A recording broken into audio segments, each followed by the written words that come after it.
this class at 7:30 rather than after Maghrib, because Maghrib is too late. It takes you until almost 11 o'clock with Isha. So I don't know how people are going to respond to this, but Hassan is going to put us online as well. And then the second thing, we said that when parents come with children, they should send them to the gym. And these young sisters will look after them for about 45 minutes, and then they bring them here to complete the rest of the class, inshallah. So that both of you are benefit from both of these, inshallah. Right? Now, and then I said also about the topics. Actually, you should set the topics you want to discuss, because basically this is for you. And I thought if you have any suggestion, then we can go for them. For today, I'm going to tell you what I consider some major problems that we have here, especially in the families. Yeah. Let me start listing them with you. I think the first thing that we have a problem is actually even to protect the identity of Muslims as Muslims. Yani many parents don't realize that unfortunately, many Muslims who are not associated to the masajid or the community is really out there, it's not here. And just now we had a wedding, and especially in weddings and janazah, you see people who come here almost for the first time. A few weeks ago we buried a boy here, and his mother was crying. She said that she's crying because this is the first time her son entered the mosque. He came as a janazah. He never come to the mosque. So to me, the first thing that we should keep in mind is to protect the identity of our own children, because everything is working against us. And unfortunately, or fortunately, some Muslims don't pay attention to this. When people come to Canada here, right, especially now, lately, they're coming in large numbers. If they don't actually associate themselves with the masajid or the Islamic centers, what do you expect them to be? In public school, public arena, there is a lot of things, and gradually they don't pray, they don't fast, they don't do this, and ultimately they lose their deen. So this is one of the things that we really need to worry about a lot, and see. And alhamdulillah, with the few masajid, if you even see the masajid that we have, there are very few relative to the community. Any area that you take it and you estimate how many Muslims are there, and then compare that with the people who come to the masajid, I don't estimate it more than maybe 15% at the most. So we have about 85% of Muslims, they have no association with the masajid. Maybe they come to the masajid, as I said to you, when there is a janazah or when there is a wedding. And even the people who come for Eid, you see for Eid, take all the people who come for Eid in every Eid gathering. The number is not more than maybe 25. This is if a good number of people come. The rest of them don't even get the children to Eid. So this is the first thing that we should really focus on.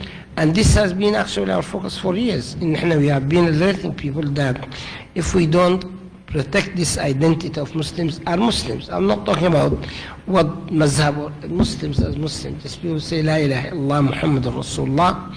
I think this is the first thing, and the first thing that we have to worry about. Of course, related to this is what we are here for, is the family. Because if the family is not held together, whether because of divisions between husbands and wives, and this is becoming now something that you cannot believe it. Daily, almost every day, 2-3 women call that they want to have khula, they want to have a divorce. Brothers come to you, they want to divorce, young people. And the numbers that I'm dealing now, even now I'm sitting here, I'm dealing at least with 70 cases of divorce now. Right? Sometimes for not good reasons. Sometimes there are problems, there are real problems, because they can't have people to handle them, and especially families and so on. But sometimes I don't see any reason for people divorcing, just mood. And they take it so light that I want a divorce, and sometimes people are very harsh on us. Let me give you something that happened today. This sister calls me in the morning, she says, she came to me a few days and she wants to have a divorce from her husband. Where is your husband? I don't know. When was the last time with him? Maybe a year or so. Do you have children? Yeah, I have 3 children. No connection between him and the children? No. So, and she says she wants a divorce. I said, one, we can't divorce a man without, divorce is in the hands of a man, it's not in our hands. So if a man refuses to divorce his wife, she has a number of options. Unfortunately, here in Canada, very difficult. The first option is to ask him to give her a khul. But most of the time, if she don't want divorce, I will not give her a khul. Some we persuaded them. I can bring some letters for you. Even last week, 2, 3 people, I called this husband. I said, listen, if your wife doesn't want you, why do you want to hold her? Give her a divorce. If you don't want to give her a divorce, she's prepared to take a khul. And actually, I wrote a letter. This is to confirm that I personally talked to the person. He assured me, because once he gives it, khalas, case closed. Now, in most cases, they refused even to give a khul for their wife. Now, in Islam, if a man refuses to give his wife a divorce, he refuses to give her a khul, she will go to a judge. And the judge will bring the man, bring the woman, and the judge has authority. We don't have the authority. I told her that. We don't have an authority. And then she started screaming and yelling, what can we do? We can. And then she said some very bad things, actually, that, oh, I can do this, I can do that. I said, well, that's what it is. Because in Muslim countries or Muslim situations, the judge can actually bring the people. It's a court. And nobody can just go to somebody and say, divorce, and he'll divorce you. They have to get information from informants and so on. And the worst is that this is impacting the family. Many children, and I'm telling you this, if you don't know it, know it. All mental health wards in hospitals, like I deal with 3 hospitals now, Trillium, what's called Credit Valley, and Oakville Memorial. In every one of these, at least there are 7 or 8 children in mental hospital.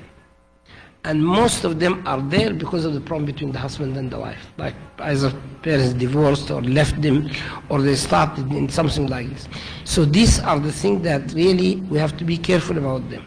And as I said to you, the problem is most of these people, they have no connection with the masajid. And at least people who come to the masajid, they will hear the dru's, they have that. They have some kind of what we call soft heart for Allah subhanahu wa ta'ala. These people are completely dry.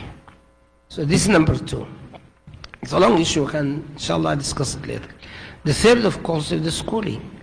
And you know our children are going through so much. And we don't estimate more than 4 to 5% of Muslim children in Islamic schools. All of them, like the 96, 97, 95, are in public school. And public school children are subjected to so much day and night. Day and night. And these children are subjected to their friends, to the teachers, the people who teach them, the thing that you have, and so on. And then they lose track. Some of them don't talk about it. Parents don't know about it until they get surprised at a certain age. Some of them, they come and talk to their parents, and the parents are trying to reach us, and we're trying to reach the schools. We're trying to do some counseling for the parents, and maybe can reach the schools as well. But the schools is another area that's really a big problem for Muslims. Children in high school and universities, they're living Islam right out. They get to study philosophy, they get and they get confused about their deen, they get their doubts, they see what's happening in the Muslim world and so on. That's again another genuine thing. That's number 3. Number 4, the laws in this country are not in favor of Muslims. And the laws here in Canada are not in favor of Muslims. They are easily to divide the family. And the worst part of it is in 99% of the cases that we have, husbands are rude with their wife or rough with them, they hit them, they call the police. Once the police comes in a family is done, it's destroyed. And people think the police will solve the problem. The police has nothing to do with it. Police will come, if he finds that the situation not, will ask one of the 2 to leave, normally the husband. Now a person living in his wife, with his children, in his home, all of a sudden he finds himself like a refugee. And then they bar him, they put a restraining order on him, and then they drag in course, and painful things happen in due course. That dries the hearts of the people, like the husband, the wife, and the children on top of that. So these laws, we have to be careful about them. The laws are not in our favor. But the good thing about the law is this. The law says, if you don't come to me, I'm not going to come to you. And the law does not come to my house unless somebody goes and complain. So if you can live all your life, if you and your wife, your children, your family, don't approach the law, nobody will come to your home. So you live the way you want. But the minute one of them approaches the law, and it's fair, they will tell you, we don't have a law here other than what they call the law of the land. And we have to apply this. The law of the land says one of the two parties should not be with the other if there is a risk between them. And then the thing drags in course, drags and it's very expensive, drains people basically. And this is so common that you'll not even believe that they have, and so on. Of course, also, that's another issue. I'm going to give you all these things so that you can take them one by one later on. The economic life that people have here, now it's becoming extremely difficult for people to manage their affairs, even with whatever, even if you are rich, not let alone people are living on welfare or people are living on subsidies or they get all this. It's becoming a problem. All the Muslim institutions now are completely packed with applications for people. And you'll be surprised. They tell you more than 5,000-6,000 people are applying for zakah. I mean, the community is not that large, it's not that big. And then people come from, they think anything can be done for it, but not. I mean, even the Zakat Foundation that they have very limited funds for emergency. If there's somebody's like heat was cut, something like that, they can help you. But if you want to go and say you want, some people come and say, oh, want a monthly pay, they won't give it to you. People want to travel, people want to bring people for health. They can't, they cannot. Because the community itself is the same community that we're talking about, and it's beyond actually the capacity that the Muslims have. Now, another problem, طبعا, the peers. And this is very dangerous for our children. Friends. Sometimes you hear children talk about their friends. They are prepared to sell their mom, to sell their dad, to sell their brothers, to sell everything, to sell their because of their friends. And the influence of the friends is really serious. This issue of peer, when they tell you peer pressure, it is real. Children associate with each other of them, and then we see they cannot, and they get into all kinds of problems they have for them. Now, طبعا, again, the issue that we have to deal with, back home, everyone here has some country coming from, problems are there. Even the assets and resources of our community is divided. You see, a person from Palestine might have 2-3 families that are relying on him, or now in Syria. People, they tell you all kinds of things. So the pressure on people, on not only themselves, their own families, but the people that are going to be back home on them. Now, another issue that we have, of course, is the obsession. And now every sister thinks there is a jinn living on her, or there is a afreet somewhere, and they attribute everything to this. Sheikh, I have a jinn in me. So some sister called me, she said that she can't sleep. This is strange. She said she has to put 6 masahif on herself, one on her foot, so that she protects herself from a jinn. I said, who told you that you put a masahif in your foot or your head or something to protect you from the jinn? And then who told you have a jinn in the first place? Sometimes just normal problems people attribute it, and some people because of the, even men by the way, not only women. Now it became common, a brother doesn't have a job, doesn't want to work, and you ask him why you don't, oh, there is a jinn who is forbidding me to do that. The jinn, this, I said all of this, that the jinn doesn't allow me to go and work, the jinn doesn't want me to get out of the house. I said, what are you talking about?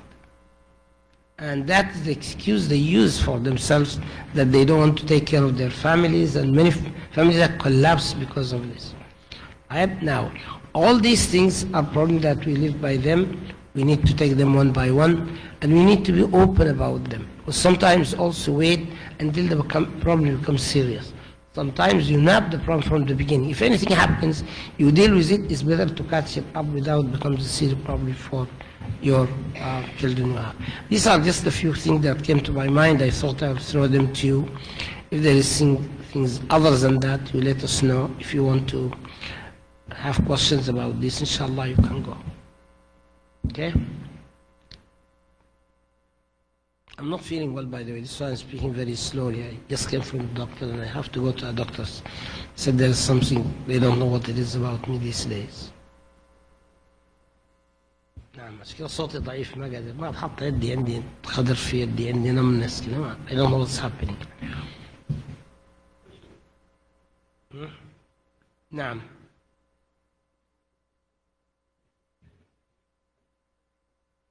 Sorry.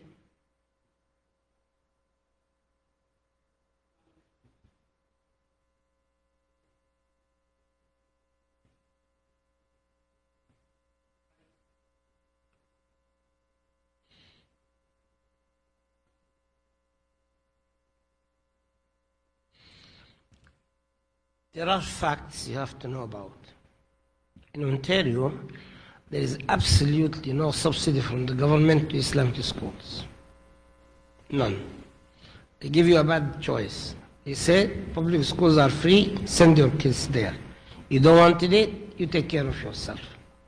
This means you need four things. Number one, you need facilities like buildings, and need to maintain these buildings. And the expense of even running a building, like in heat and hydro and cleaning and so on, is quite an expense. That's A.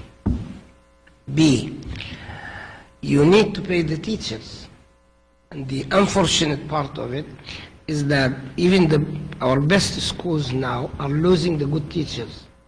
Because teachers come, graduate from college, work in Islamic school 1 or 2 years, get experience, get an offer better than this. Sometimes I was told by a teacher that she was offered 3 times the salary she gets in Islamic school. Right? I have heard one of the brothers said, Sheikh, you let me go, I can pay this much of donations out of the money I get better than staying in the Islamic school. Right? معناها you need to maintain the expense for the teachers. Number 3, طبعا all the expenses of running the school itself, right? All the supplies and so on and so on. When you say the tuition should cover all of this. Unfortunately, it doesn't. Even parents who think they are paying, when you go to register in Islamic school, it's now Olive Grove or this, and they tell you the full fee is this. Actually, that full fee is subsidized. If you go and see the full fee, it does not mean that it covers the expenses. It's why they raise funds, they get donations and so on, so that they lower that so-called full fee, and let alone the subsidies that will come from this type. So if you add these together, what can you do? It's not easy. When we started the Islamic schools a long time ago, we knew we were going to go on this. Our hope was at some point we might get some government subsidy, because at the time when we started, we were struggling against the government and so on. Do you know this issue of the actually supporting Islamic schools went to the United Nations? Because it's a clear violation. You supply Catholic schools and you don't do it. They said, well, this has to do with the Confederation Agreement and so on and so on and so on, which doesn't make any sense. And even taxes that are taken, education taxes that are taken from Muslims can go to what we call Catholic school, but it cannot come to the Muslims. So, is there hope for that? If Muslims ban, this is why sometimes I call politics the evil that you cannot do without. Am I putting it right? It's an evil you cannot do without. A Muslim will say we should not have anything to do with politics, this is haram and this is this and this. Right? Stay out. What are you going to gain? Nothing. At least now, even people, like for instance today, these politicians come during elections seeking our votes. Especially they have a group of people, they really can do what they want to do. The problem is some of them immediately after elections, they don't even remember you. Some of them did sustain. مثلا today, despite our maybe opinion, everyone has an opinion about him. Like this man who's running for what's called the Conservative Party, Patrick Brown. I know him. This man constantly was defending Muslims, constantly. And even all these things that people wanted to, Islamophobia, he's the first one who spoke against them. His closest friend, actually he was a schoolmate, actually his wife was here, this Sami, I know her, Ledina, I know her, this Walid. MashaAllah, these are the people that we can at least count on to these issues on the time. Is it time for us? Alhamdulillah, we tried it, it will. Muslims can run for office despite all the difficulty. But you have to get to a point where you have enough people to change the laws in favor of Muslim schools. And this is a long shot. For now, you cannot do it, right? At least you can use what we call, in politics, they call it, they have a term for it, they call it pressure group tactics. What does pressure group tactic mean? I cannot reach the government, I can influence the government, right? So at least now you have to do everything to make sure your strategies are based on influencing the government, influencing the decision. Have people who can speak on your behalf, right? But until then, the situation is going to be as it is. I know many people will come and say, these Muslim schools are for people who have. It's not really for this, because this is the reality of the situation. I mean, somebody has to pay for them. And if not, then it becomes the fee. And by the way, even increasing the fee is a problem now, because everything is going up. And then the government shoots. And they say, for instance, I remember when I was the principal of the school, in the beginning we were very wealthy. The school was small, we were limited. We used to give a salary very close to what the public school has in the early days. All of a sudden, the government raises the teachers' salaries by 20 or 25%. And you cannot do that, because we are stuck for what we have. Got it? So I want people to understand it. And it's not, it's a lot of sacrifice. A lot of sacrifice. Right? Anything, sisters, you can speak for yourself, inshallah. Now, go ahead. Let's get you a microphone. I really want people to... They say what?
In an online school itself, first you need teachers to monitor the kids. Now, two, you need technical staff, because online is not an easy job for everyone, right? Sorry?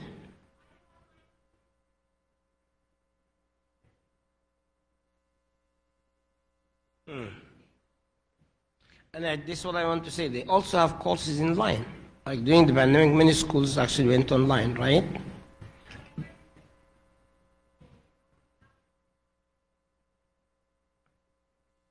They are not having, sorry?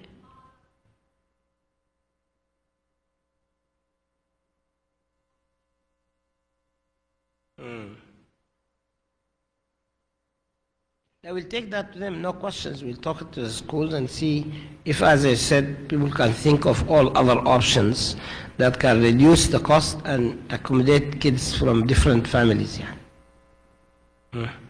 Inshallah. Jazakallah khair.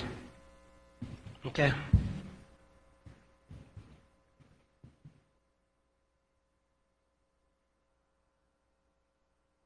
Anything else you have?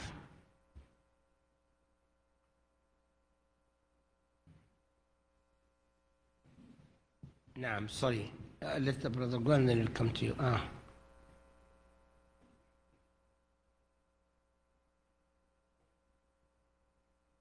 To do what?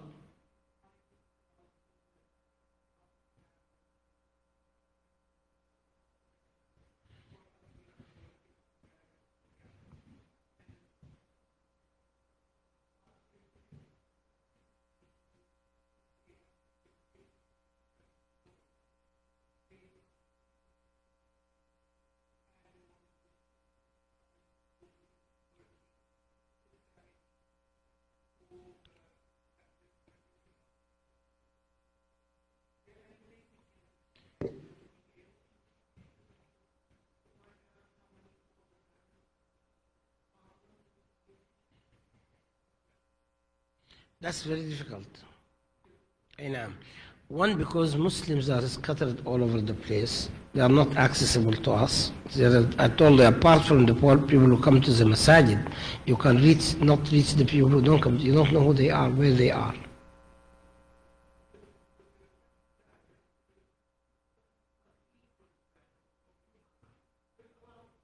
And I told you, that's the beginning we started. We used to target people who come for Eid, for Jum'ah. But even this, if you go to every Jum'ah prayer, despite all the places, there are more than 100 places now people pray Eid, in different places, in parks, in hotels, in community centers, and so on. We did statistics long time, even before we started the school. That's how we started the school. We used to go and count people in exits, like when they exit from Eid prayer and so on. But even that number did not exceed 25, maximum 25% of the Muslims. The 75% are out there, you don't have no contact with them. يعني ما في طريقة to access them. There's no way you can do it. So you cannot know how many Muslims actually are there. It's a problem, right? It is a problem. يعني you need, even حتى, as you suggested, even the people who come to the Masajid, who come to Eid, you heard me saying this personally, that I always say at least, even people in the Masajid, every family should make sure that at least they pay to the Masjid $1,000 every year. That's $100. They don't. And to look at when we do a fundraising, handful of people make genuine donations, right? Few people. And I think the last count we had, there is not more than 25% who actually pay money for the Masajid. And the rest is very small amounts, and that will come. Even this, if people keep track of it and organize it, it might make a difference. But not that much. And some people came to us, they used to come and say, why don't you have an endowment? Endowment needs a base money, a seed money. And مثلا say, mashallah, some of you are accountants and so on. If you want to save $100,000 every year, how much money do you have to have in endowment? $1 million? More than $2 million. Am I right? نعم. You need a huge chunk of money so that every month what comes out of it will be about $100,000 or $200,000 to run the school. So things are not that easy to begin with. And we tried all of this over the years.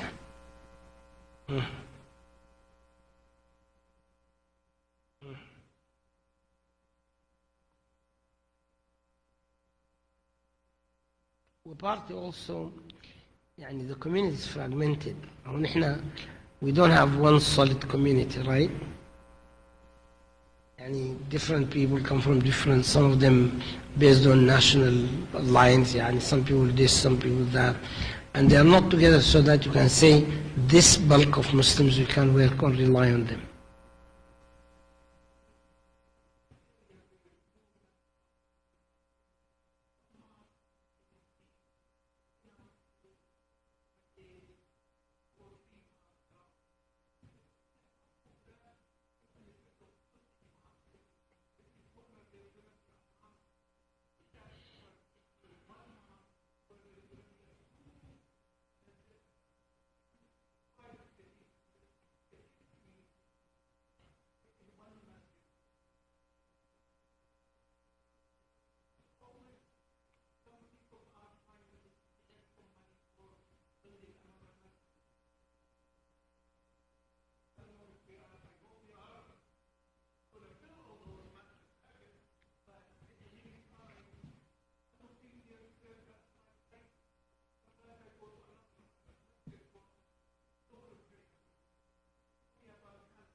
The building we are in now, ISNA, was an idea that came exactly because of this.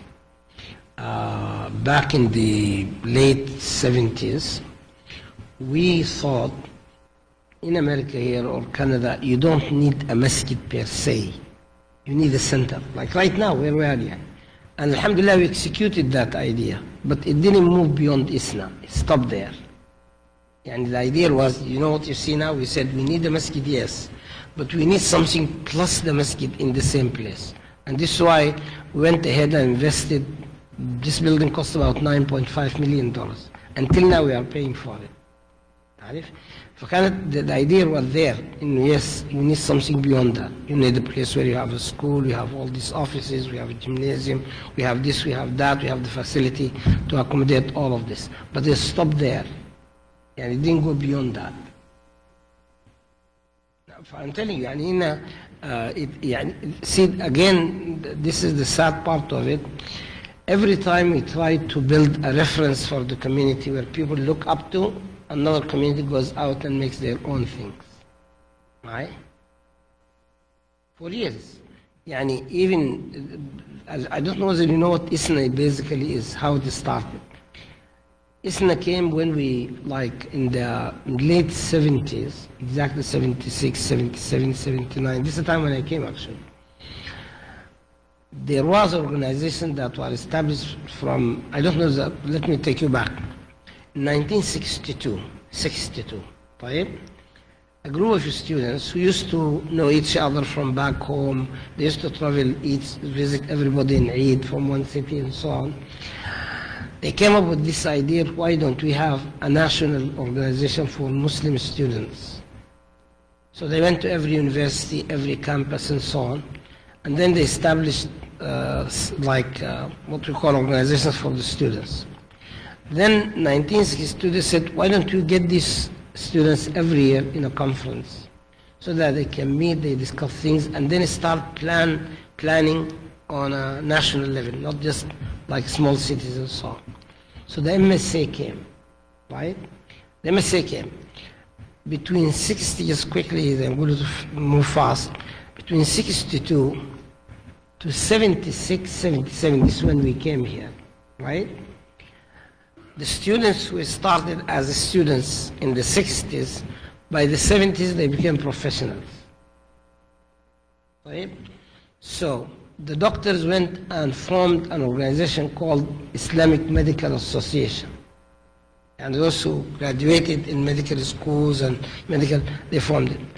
Another group went and established another organization called Muslim Social, like people in social work, like law and so on, political science. They established, they call it Muslim Social Science Association.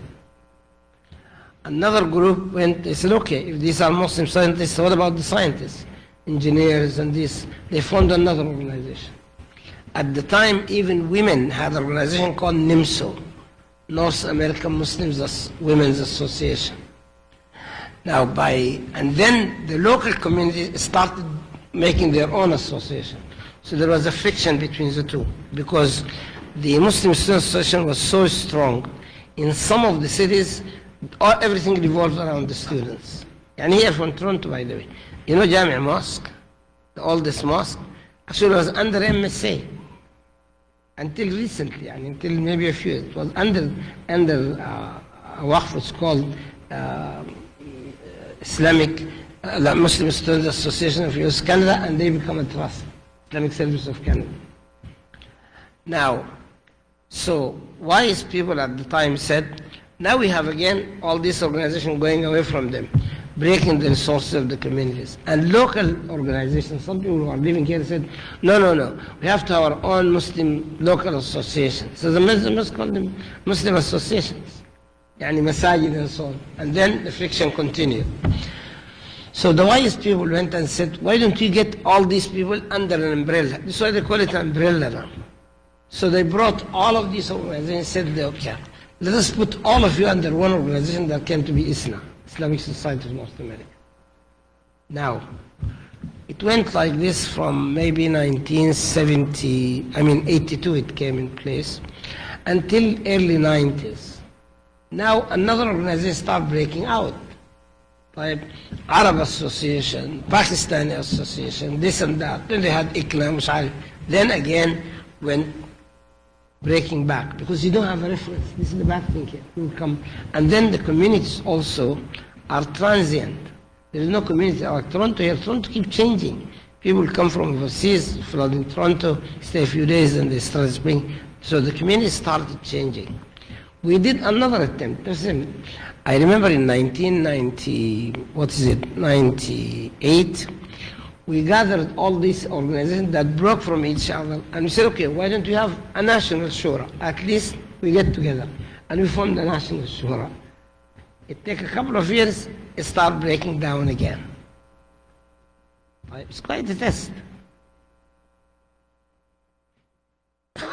So attempts were made, no questions asked. And every now and then people think, why don't you do this? And they go and do it. Then another group comes out of it. Right? And you are right. People don't even plan. يعني مثلا, we are in Mississauga here, right?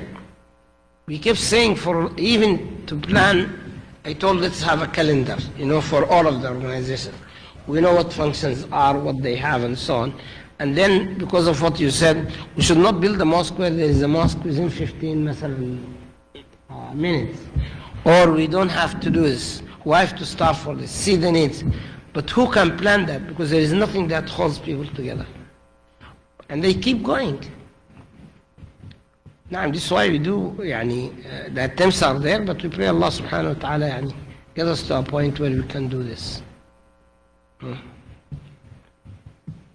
Okay, some sister was saying something at the back, just before he started speaking, I think.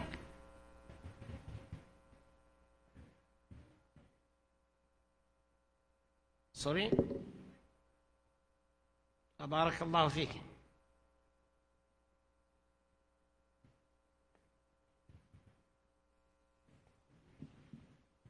طيب. What of these issues you think you should discuss them more? I gave you headlines of things that we need to deal with. Yeah. That's why I thought, like when we get the family, it's going to be family issues. Yeah. What are the major issues that you face? You need really to find a way of discuss about them. That's what we are asking for. Sorry?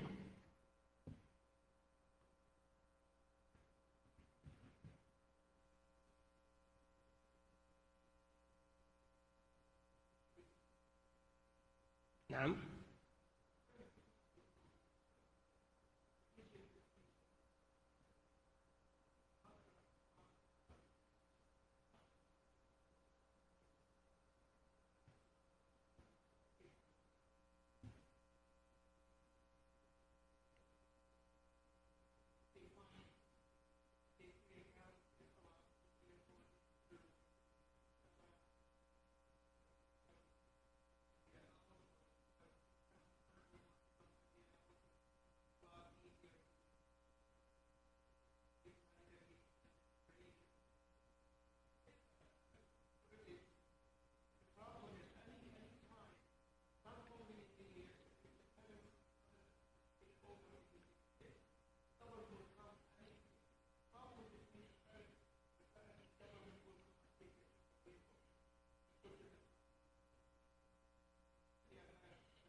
Did you hear what she's saying, persistence? So I said we should need to have a microphone. Sheikh, ممكن تسوي لنا ميكروفون من هناك لأن it's good to have people. نعم. The brother is saying that like when the family basically break, kids might be taken away, as you said, in foster homes and so on. And that's the worst scenario. And that's quite possible, يعني. Or the children might live in this situation where there is a breakdown between the father and the mother. And everyone will say, my children, my children, my children, my children, my children. I always say, it is your children. You are the father, this is the mother. Kids are stuck in between. You cannot get it, but you can't deny the father as being a father. You cannot deny the mother as being a mother. No one can do that. And like natural thing is children is live with their mom and dad. And I told you this rate of divorce here is scary.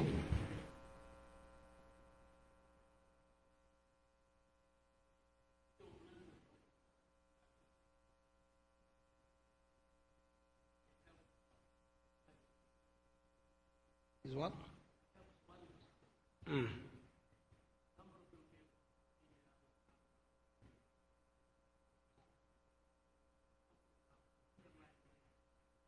Now, can I, you got a microphone, Sheikh? You didn't get a microphone? طيب, why don't you, because the sisters want to hear this. ممكن نخليك تجي لي بين أنا I'm not feeling well today. Can you just take the microphone?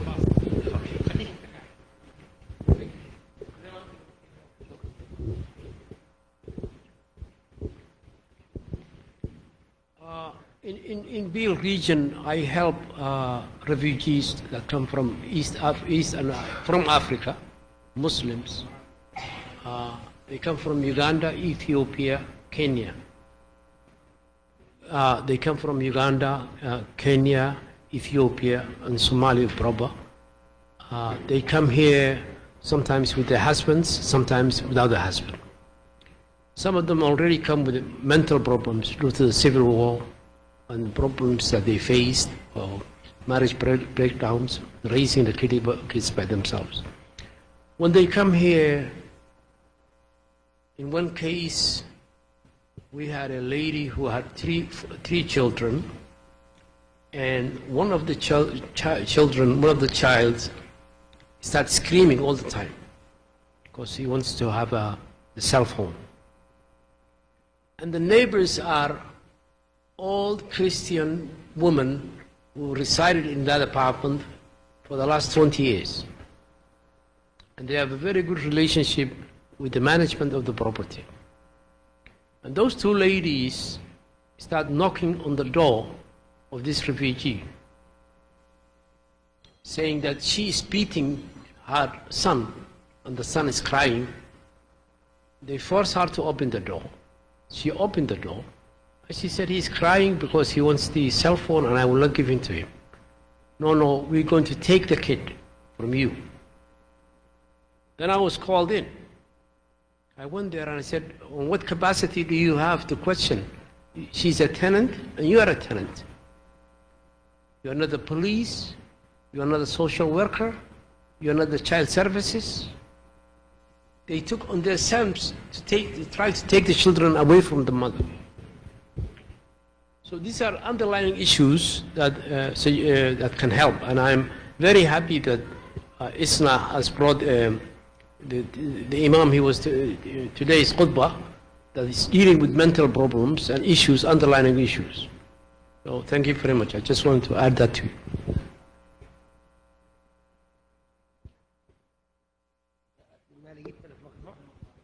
ما في ليش في واحد عايشين في بلد هايس تكنولوجي وأسوأ واحد عندنا التكنولوجي. اي والله انا جيت اميز يعني عندي كونتري ممكن تمشي اي دكان تشتري حاجات يعني. طيب خير ان شاء الله. I said this many times قلنا at least the microphones these are things that should be يعني ما مشكلة بالنسبة للناس. طيب خير. Any sister want to say anything?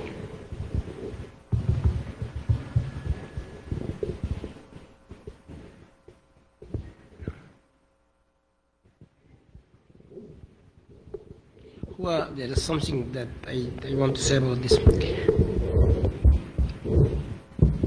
I can say most Muslims, just to be safe, most Muslims have this taboo about mental health. They think when you say mental health, معناه شخص مجنون, he's crazy, which is not the case. يعني people don't know that there are pressures on people, there are certain things that they have nothing to do. زي ما مجنون يعني. طيب. So they don't say it, they don't want to talk about it, they don't want to handle it. اثنين طبعا, you know, in apartment buildings, I had a case actually. People went and called the police for a sister. They said she's putting loud music.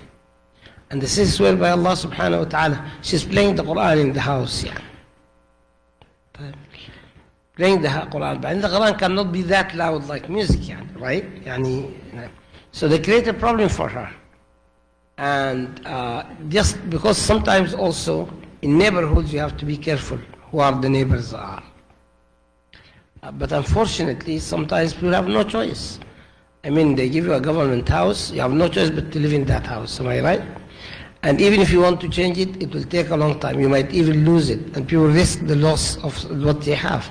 So it becomes a problem for people. Now, again, as I said, back to the politics. Because all these issues can be dealt by politicians, not by us. And enacting laws, helping in this, helping in that. So if we stay out, then the thing will go on us, right? Even maintain even good relationship with some people, it's going to be in our favor. At least you have somebody to speak on your behalf. Somebody can be sympathetic to you. So we need to face these issues directly and see exactly what we want to say about them. Okay? نعم. I think the kids might be coming now, so. عندكم شيء تاني؟ Anything else? خير. Well, I think. نعم. If you want to say something, you can get the microphone to you.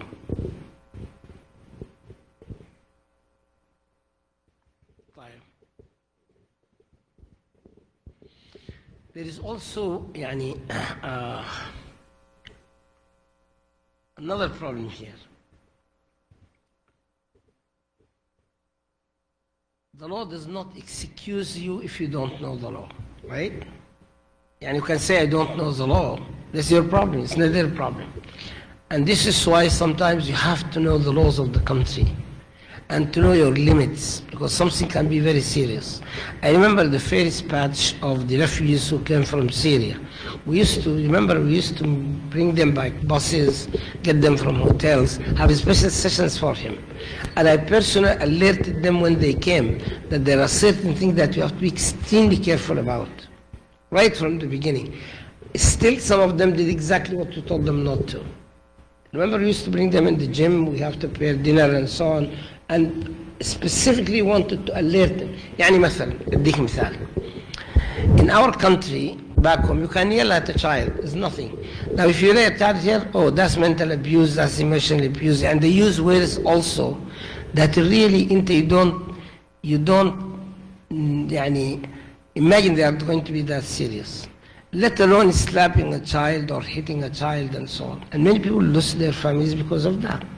And we told them, no matter what you get into, no matter how you're angry, because ultimately you are going to destroy your family. You have to be patient. You came here, you have to do everything they were going to freeze your nerves, because you cannot do otherwise.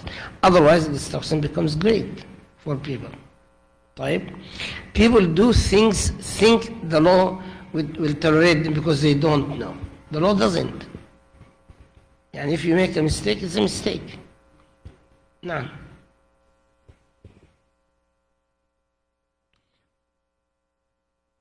طيب نعم sister. يوصلوك الميكروفون. One of the young sisters can be here.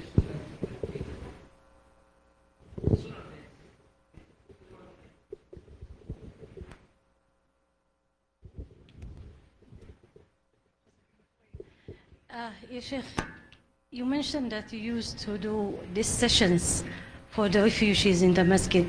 So there are a lot of them still. They come every single day, and they are facing this problem, really. So why you in the masjid, you cannot do this anymore?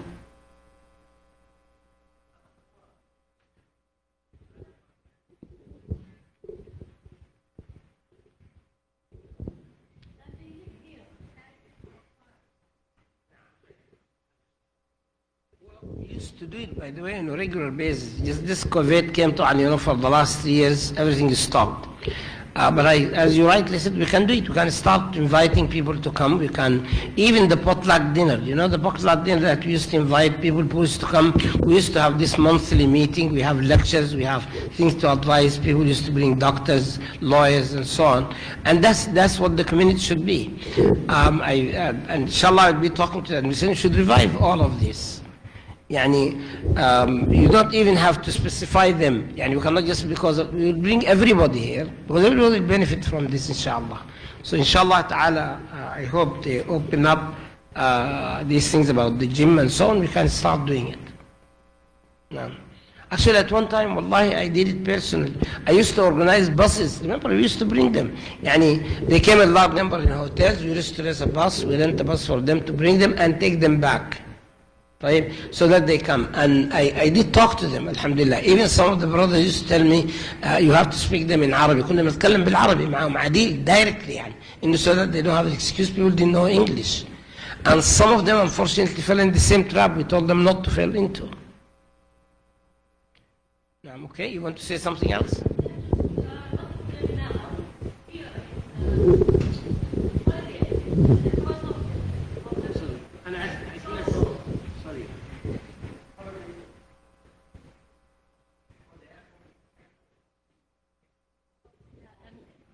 They stay like months and months before they get residency. And they move them all now to Holiday Inn here. Yes, in just across from the masjid.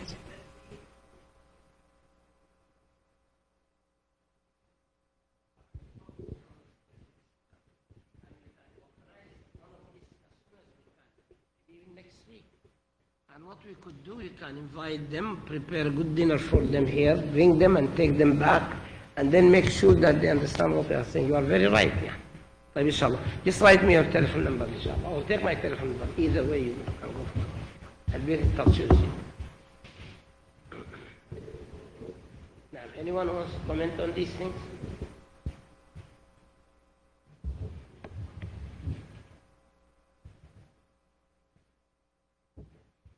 The other thing too I have to say to you, Akhi, some people shy away from telling us their own problem. They don't want to.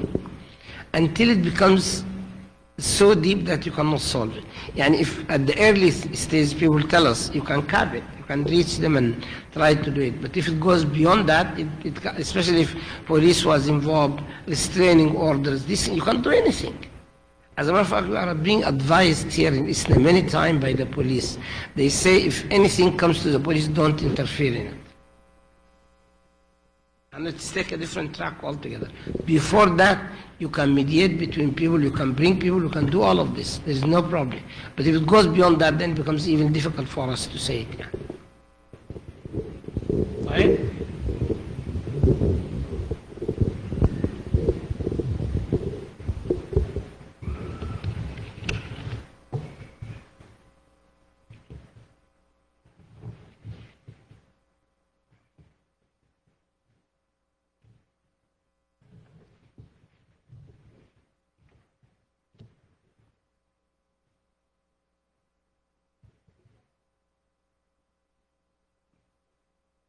Okay, you can take it from me.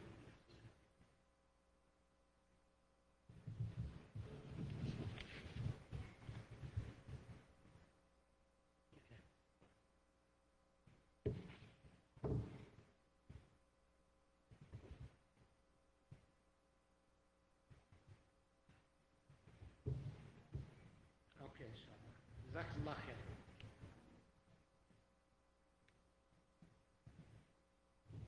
You said it's Holiday Inn? Sorry? Holiday Inn?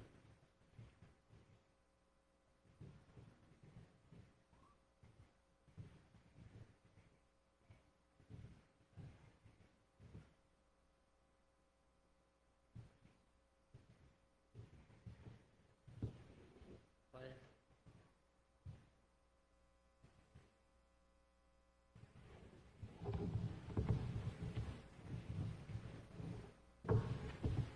But inshallah, I think we should get children, right?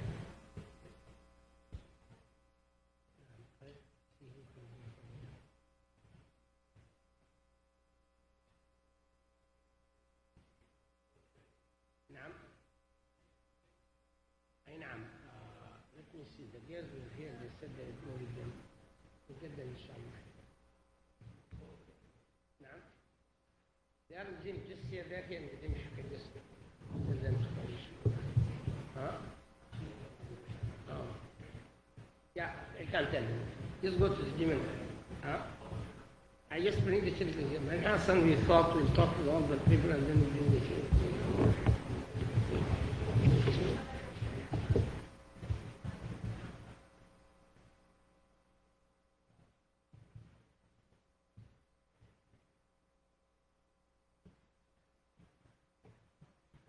Until they come, if you want to say something, you can just go ahead and say it.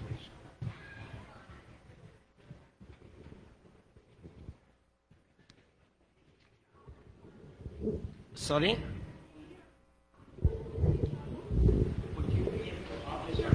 Yeah, inshallah, inshallah. Yeah, especially afternoon. These days, I always come right around 12 o'clock, as I said, and for the rest of the day. So if you come afternoon, normally I'll do it, inshallah.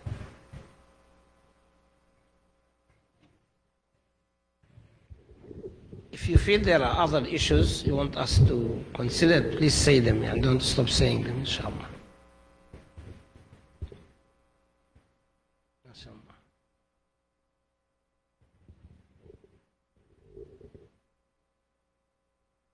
عليكم السلام ورحمة الله.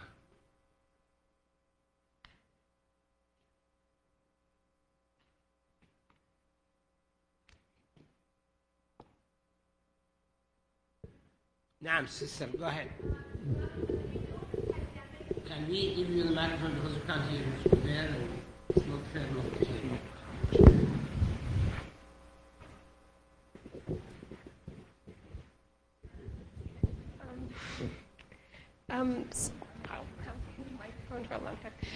So as we know, the pandemic has not ended, actually, because I'm a teacher, I'm supplying in the PDSP, and I'm actually afraid of going to work because they removed the mask mandates.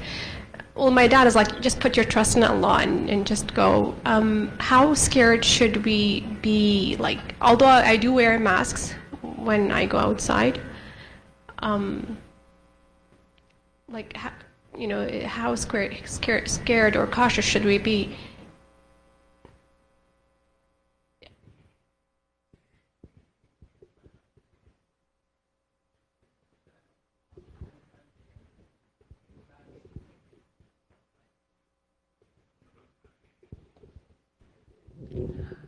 The sister is saying that, when you heard her, that the pandemic is not yet over, which is, yes, it's not over. But it's not as severe as it used to be, right? And this is why it's not now mandatory to wear masks. But actually they advise people to continue wearing masks. Even with this, they say no, although it's not mandatory, it is always better and safe to have your mask. It's not something that's pleasant people want to do, but if you can do it, you can do it. There is absolutely no problem. And this is why still they don't want to open the gym, they don't want to open the cafeteria for different functions that we used to have, like weddings, different occasions that we have. And especially, I personally, honestly, I want to see the monthly potluck dinner come back. It serves a number of purposes, number of them. Number one, like the monthly meeting for Muslims here, in a larger number, and it's an informal number like masjid or salah or something like that. Two, it is, as I said to you, we use it to have to deal with these issues. Like we can bring professionals, sometimes we bring doctors, sometimes therapists, sometimes even so the people will benefit from it. It's one of the things that we can do. Thirdly, by the way, we used to use it to introduce families to each other. Right? Let me open this to you now. Most of the people I help to get married, I go very, very cautiously about it. Before they used to have this, and this is another problem, by the way. You know, I have a list now of more than 170 girls, and there are only 30 or 40 boys looking for marriage. Not only this, that girls are ready to get married anytime. The boys, oh, you write somebody, you wait for him 2 years, sometimes he doesn't give you a final word. He wants to take his mom, his dad, he wants to do this, he wants to do that, and so on. The potluck dinner was one of the places where we went to, not like, it's not like dating or anything, but what I used to do, let me tell you. I normally take the information, say for instance wants to get married, any one of these young boys, right? I take certain basic information from him, like his name, his age, background, education, profession, and so on, something about the family. And then I look for match for him from the list that we have. If we get a closed list, I don't give you the name. I'll tell you I found the girl who is this age, who is this kid from this background, from this kid. Are you interested in a person like that? Now if he says yes, then I will take the same information from the guy or the boy to the girl, exactly the same way. No names, I give you information. Now, both of them said, yeah, we have no problem with this. Now we want to see each other. I don't believe in pictures because they are false. All these things that said create lots of problems. So I used to have this potluck dinner. A family, I will invite the families. And it happened, I did it. Many of you might not have felt it. So I get this boy and I say, listen, today we have a potluck dinner. The family will be there. I'm not going to tell him who you are, but I'm going to signal you to the family. And sometimes the girl. Sometimes I ask my wife to walk with the girl so that because they want to see how tall, how long her thing. So they see her. If you see her, we do the same thing to the girl so that we match them to that point. Then we release the names. Like this is the name of the person that you saw, the person that, without even knowing. Then we introduce them to the families. Right? Again, the spot like Lدينا can be the place where we can give some counseling for how to approach families, what to do, because some people make grave mistakes simply because they made the wrong approach. He's one of the funniest girls. This is a very smart kid. He's a prominent lawyer. He wants to get married, right? He looked, found this girl, he wanted to approach her father. Her father is a physician. He made an appointment with him in the clinic that he wants to see him. And the father was there waiting for a patient. So the boy came and sat in front of him and said, "Uncle, I'm not coming here as a patient, I'm coming to ask you for the hand of your daughter." The man said to him, "Son, you better get out of my office now. Otherwise I have a scissor here, I put it on your neck." And it became a real disaster. Right? Listen to this. The father got very angry. I mean, this boy doesn't have, and this is a lawyer. By the way, I'm telling you this. We have some very smart kids in academics, but in social life, they're just kindergarten kids. They know how to approach. So the man goes home. He told me exactly this. Goes home, calls his daughter. He said, "Do you know this person?" She said, "Yes, we already agreed to get married." The father said, "I didn't sleep. Problem developed between his and his wife. It was war in the family. 2 o'clock in the morning they called me because he wanted to throw her." Yani this is just a wrong approach. Can create problems. And they're nice people, good people. But they didn't approach the thing right. Right? We try to facilitate this for them. And this is why even we tell parents, sometimes if they say no, khalas, it's a no. You don't have to know. They used to have these matrimonials here, right? And I have seen girls sitting here breaking down. Why he doesn't like me? And create loss. I said, please stop this. Because it creates more problems, creates more fitna for people. It's not like when you go slowly, you get the information, you communicate it, you get the person and so on. And some parents really appreciate it. I remember I used to call a brother, maybe I called him 4 or 5 times. Because I gave them the first name, for some reason after they listed second name, third name, then finally they rested on a person. Unfortunately, when they rested on the person didn't like to get into it. And you know, all of this can happen. But we should have the patience, we have to share it, and then we try to facilitate this. Because back home or whatever you came from, people have families, you see cousins, you see close cousins. Here you don't. But then you don't want to throw people into dating and so on and so on. It creates more facade, they say, than good. This is why you have to find ways. And to me, when I said the potluck, it just served all of these. Some of you might not have noticed it. I did it many times. A brother will come with me, I say, "Come and volunteer today, you have a dinner." And then I go to the family, I say, "You know the boy I was talking about? That's the boy, he's there." They see him and then khalas. Sometimes you see a person you don't, so we don't have to embarrass people. Stop there, nobody knows even yet. So all these things can benefit from what we can do. And this is how the more you build the community social network, then you can get many things done without creating problems. Okay? Oh, the little people didn't come out, they went into the room now. They all came, are they all here? Where's the girls? Are you have your kahoot now? Sorry? They don't have kids? What about these people I see from there? Oh, not the kids that are. Okay, inshallah, khalas. So let us continue for this. And what time is it now? Are you close to the azan now? This is for the azan? Oh, طيب خلاص زي should close. طيب, final word.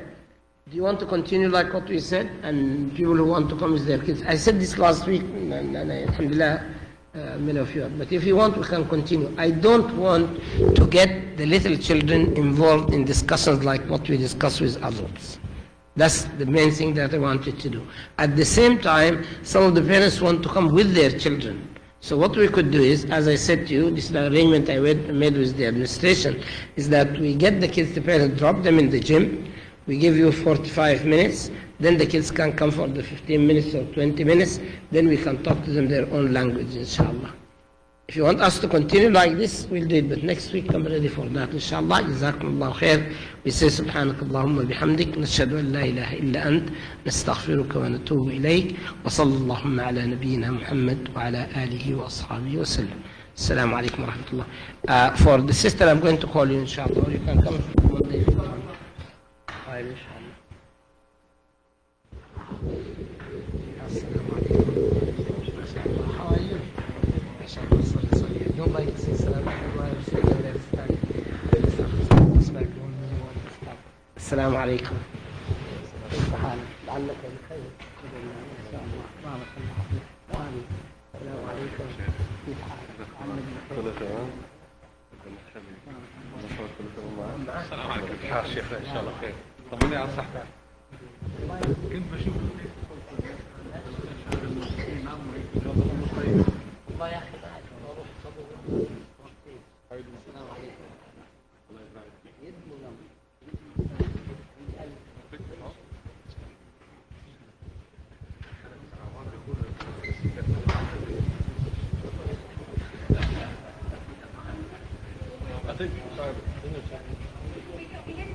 Okay.